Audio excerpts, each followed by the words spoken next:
ਲੋ ਜੀ ਇਹ ਵਿਊ ਹੈ ਜੀ ਆਪਣਾ ਖਜੂਰਾਂ ਵਾਲੇ ਮਤਲਬ ਬਾਗ ਦਾ। ਠੀਕ ਹੈ, ਇੱਥੇ ਮੱਧਰ ਆਉਂਦੇ ਨੇ, ਉੱਥੋਂ ਆਪਣਾ ਉਰਦੂ ਵਿੱਚ ਬਾਗ, ਪੰਜਾਬੀ ਵਿੱਚ ਬਾਗ ਆਉਂਦੇ ਨੇ ਜੀ।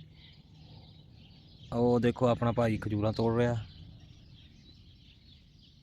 ਉਹ ਬੈਠਾ ਭਾਈ ਫੈਸਲ, ਉਹ ਖਜੂਰਾਂ ਤੋੜ ਰਿਹਾ ਜੀ। ਇੱਕ ਵਿੱਚ ਪਾਕਿਸਤਾਨੀ ਚਾਚਾ ਸਾਡਾ, ਉਹ ਵਾਲਾ ਜਿਹੜਾ ਸਾਡੀ ਇਸ ਟਾਈਮ ਗੱਲ ਨਹੀਂ ਸੁਣ ਰਿਹਾ। ਗਰਮੀ ਬਹੁਤ ਹੈ, ਤਕਰੀਬਨ 50 ਦਰਜਾ ਹਰਾਰਤ ਗਰਮੀ ਹੈ, 50 ਟੈਂਪਰੇਚਰ ਹੈ। ਚਾਚਾ ਨਹੀਂ ਗੱਲ ਸੁਣਦਾ, ਤੇ ਭਾਈ ਸਾਡਾ ਚਾਚੇ ਨੂੰ ਆਵਾਜ਼ਾਂ ਮਾਰਦਾ ਪਿਆ ਵੇ। ਤੇ ਆ ਜੇ ਵਿਊ ਮਧਰੇ ਦਾ, ਐਡਾ ਵੱਡਾ ਵੀ ਨਹੀਂ ਜੇ, ਐਡਾ ਛੋਟਾ ਵੀ ਨਹੀਂ, ਯਾਨੀ ਕਿ 2 ਕਿੱਲਿਆਂ ਦੇ ਵਿੱਚ ਹੈ, 2 ਕਿੱਲਿਆਂ ਦੇ ਵਿੱਚ ਹੈ। ਇਹ ਸਾਈਡ ਤੇ ਆਲਾ ਜਿਹੜਾ ਵੀ ਆਪਣਾ ਜਵਾਰ ਵੀ ਜੀ ਨੇ, ਜਵਾਰ ਯਾਨੀ ਕਿ ਜਵਾਂ ਹੈ, ਜੌਨ ਹੈ, ਜਿਹੜੇ ਜਵਾਂ ਆਪਣੇ ਨਾਲ ਇਹਨੂੰ ਪਤਾ ਨਹੀਂ ਕੀ ਆਂਦੇ ਨੇ, ਜੌਨ ਆ।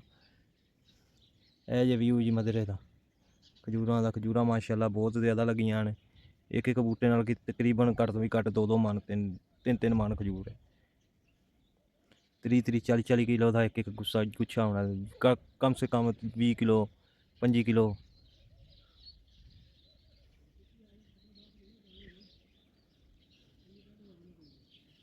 ਆਵੇ ਜੀ ਵਿਊ। ਅਸੀਂ ਹੁਣ ਵਹਾਨੇ ਆ ਜੀ ਤੁਹਾਨੂੰ ਆਪਣਾ ਭਾਈ ਫੈਸਲ। ਆ ਖਜੂਰਾਂ ਜੇ ਮੋਟੀਆਂ ਜੇ, ਦੂਜੀਆਂ ਪਤਲੀਆਂ, ਇਹ ਖਜੂਰਾਂ।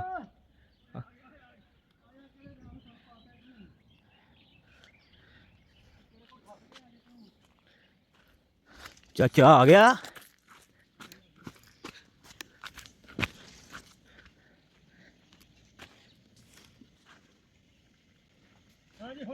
ਨਾਲ ਪਾਣੀ ਲੱਗ ਰਿਹਾ ਜੀ।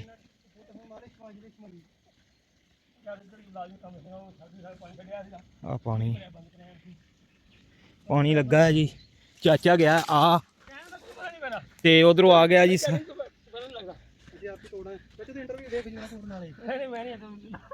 ਆ ਜੀ ਸਾਡਾ ਚਾਚਾ ਵੇਖੋ ਮੂੰਹ ਲਕਾਂਦਾ ਭੱਜਦਾ ਪਿਆ ਵੇ। ਸੋਨੂੰ ਵੀ ਆ ਗਿਆ।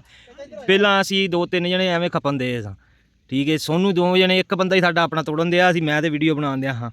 ਤੇ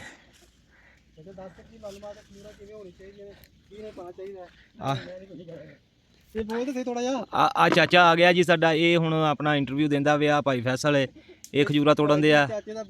ਚਾਚਾ ਆਪਣਾ ਇਹ ਖਜੂਰਾਂ ਜਿਹੜੀਆਂ ਨੇ ਕਿੰਨੀ ਦੇਰ ਪਿੱਛੋਂ ਲੱਗਦੀਆਂ ਨੇ? ਸਾਲ ਦੇ ਵਿੱਚ ਕਿੰਨੀ ਵਾਰੀ ਲੱਗਦੀਆਂ? 1 ਵਾਰੀ ਕਿ 2 ਵਾਰੀ?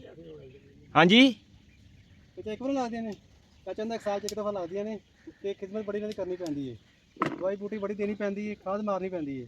ਸਹੀ ਹੈ। ਇਹ ਚਾਚਾ ਪਾਣੀ ਦਿਹਾੜੀ ਦੇ ਵਿੱਚ ਕਿੰਨੀ ਵਾਰੀ, ਮਹੀਨੇ ਦੇ ਵਿੱਚ ਕਿੰਨੀ ਵਾਰੀ ਲੱਗਦਾ ਕਿ ਦਿਹਾੜੀ ਦੇ ਵਿੱਚ ਲੱਗਦਾ? ਯਾਨੀ ਕਿ 2-3 ਦਿਨਾਂ ਬਾਅਦ ਇੱਕ ਵਾਰੀ ਪਾਣੀ ਇਹਨੂੰ ਲਾਜ਼ਮ ਲਾਉਣਾ ਚਾਹੀਦਾ। ਰੋਜ਼ ਹੀ ਲਾਈਦਾ, ਕਦੀ ਰੋਜ਼ ਪਾ ਦਈਦਾ। ਚਾਚਾ ਰੋਜ਼ ਤੋੜੀ ਦੀ, ਕੋਈ ਨਵੀਆਂ ਤਿਆਰ ਹੋ ਜਾਂਦੀਆਂ ਨੇ ਕਿ ਰੋਜ਼ ਹੀ? ਹੁਣ ਤਾਂ ਪੱਕੀਆਂ, ਹੁਣ ਰੋਜ਼ ਹੀ ਤੋੜਨ ਵਾਲੀਆਂ। ਹਾਂ ਕੱਢ ਲੈ ਮੈਨੂੰ ਥੋੜੀ ਜੀ। ਅੱਛਾ ਠੀਕ ਹੈ, ਥੋੜੀ ਕੱਢ।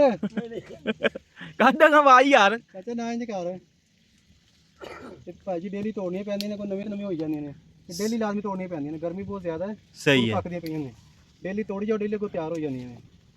ਤੇ ਅੱਲਾਹ ਤਾਲਾ ਦਾ ਐਸਾ ਹੈ, ਇਹ ਕੁਦਰਤੀ ਫਲ ਹੈ ਜੀ ਜੀ। ਤੇ ਅਲਹਮਦੁਲਿਲਾ ਜੀ ਬਹੁਤ ਸ਼ਿਫਾ ਹੈ, ਤਾਕਤ ਵੀ ਬਹੁਤ ਇਹਦੇ 'ਚ, ਮਾਸ਼ਾਅੱਲਾ ਜੀ। ਹਾਂਜੀ। ਤੇ ਫਿਰ ਤਾਜ਼ੀਆਂ ਹੁੰਦੀਆਂ ਨੇ।